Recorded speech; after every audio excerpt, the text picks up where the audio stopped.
Bonjour à tous et bienvenue dans Bibliothèque sur les ondes.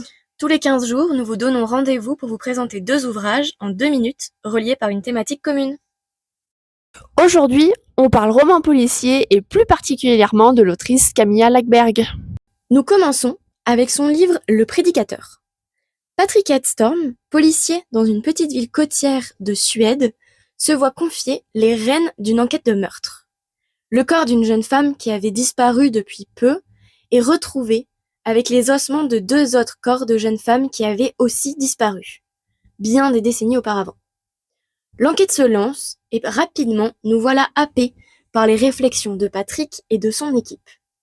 Très vite, les soupçons se tournent vers une des familles de la ville qui avait déjà été mêlée à l'histoire de la disparition des 2 jeunes femmes. Cette nouvelle affaire remue alors les traces du passé et des histoires de familles jusqu'ici enfouies ressurgissent. Camilla Läckberg maîtrise parfaitement l'art du suspense. Elle alterne passé et présent avec habileté, distillant indices et fausses pistes pour maintenir la tension. L'intrigue entraîne le lecteur dans un jeu d'ombre où secrets de famille, religion et meurtre s'entrelacent de manière redoutable.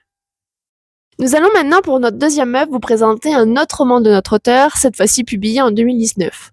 Dans La Cage dorée, nous suivons la vie d'une femme au foyer et de son mari, qui est le PDG d'une grande entreprise.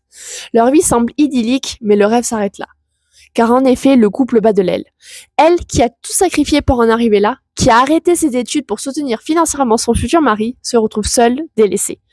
Faye tente tout pour faire repartir leur couple, mais un jour, elle trouve son mari au lit avec une autre. Elle le supplie à genoux, mais Jack demande le divorce. Notre protagoniste tombe en dépression et n'arrive plus à vivre.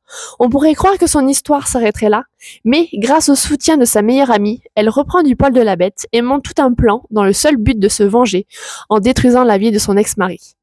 Pourtant, cela ne va pas être facile car Faye combat également ses démons du passé et les souvenirs qui ressurgissent. Ce roman met en valeur la place de la femme car le personnage principal est une véritable figure du féminisme.